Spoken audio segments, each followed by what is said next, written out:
কোরআন আল্লাহর মহাগ্রন্থ। কোরআন মানব জাতির মহান সম্পদ। কোরআন পড়া ও বোঝার জন্য মানব জাতির উপর ফরজ করা হইয়াছে। আলহামদুলিল্লাহ।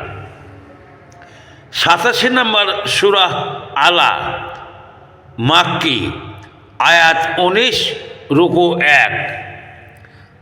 আলা শব্দের অর্থ সর্বোন্নত, সর্বোন্নত। বাংলা অনুবাদ সহ। বিসমিল্লাহির রহমানির রহিম।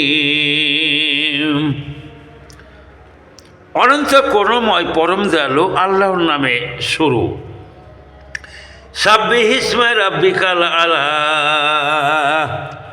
তুমি তোমার সুমহান প্রতিপালকের নামের পবিত্রতা ও মহিমা ঘোষণা করো। 2 নম্বর আয়াত, আল্লাযী খালাক ফাসাওয়া।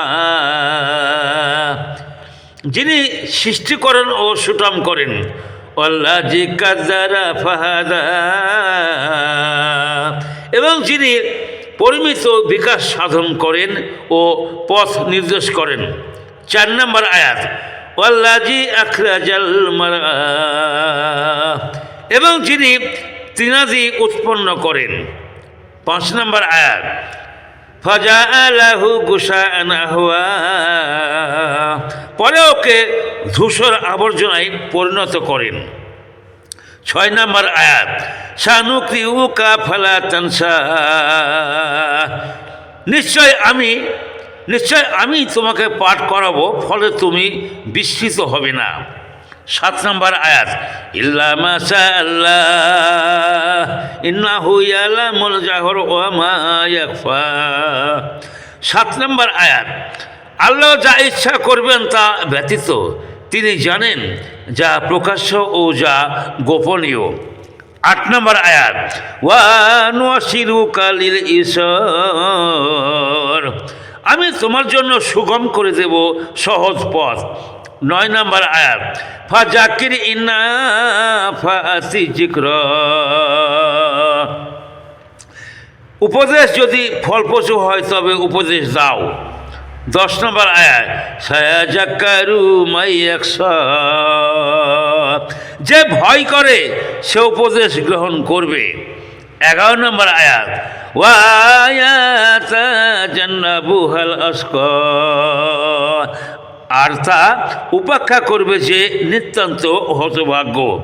12 নম্বর আয়াত, আল্লাযী ইয়াসলান নারাল কুবরা। যে প্রবেশ করবে মহা অগ্নিতে। 13 নম্বর আয়াত, সুম্মা লা ইয়ামুতু ফিহা ওয়া লা ইয়াহইয়া। তারপর সেখানে সে মরবেও না, বাঁচবেও না। 14 নম্বর আয়াত, কাদ আফলাহা মান তাযাক্কা। নিশ্চয় যে পবিত্রতা অর্জন করে সে লাভ করবে সফলতা। 15 নম্বর আয়াত, ওয়া যাকারা ইসমা রাব্বিহি ফাসাল্লা। এবং স্মরণ করে তার প্রতিপালকের নাম ও কায়েম করে সালাত। 16 নম্বর আয়াত, বাল তুসিরুনাল হায়াতাদ দুনিয়া। কিন্তু তোমরা পার্থিব জীবনকে প্রাধান্য দাও।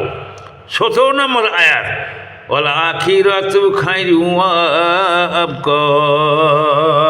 অথচ আখিরাতেই উৎকৃষ্টতর এবং স্থায়ী। 18 নম্বর আয়াত, ইন্না হাযা লাফি সুহুফিল উলা। এ তো আছে পূর্ববর্তী গ্রন্থসমূহেও। 19 নম্বর আয়াত, সুহুফি ইব্রাহিম ওয়া মূসা। গ্রন্থসমূহে ইব্রাহিম ও মূসার। আলহামদুলিল্লাহ।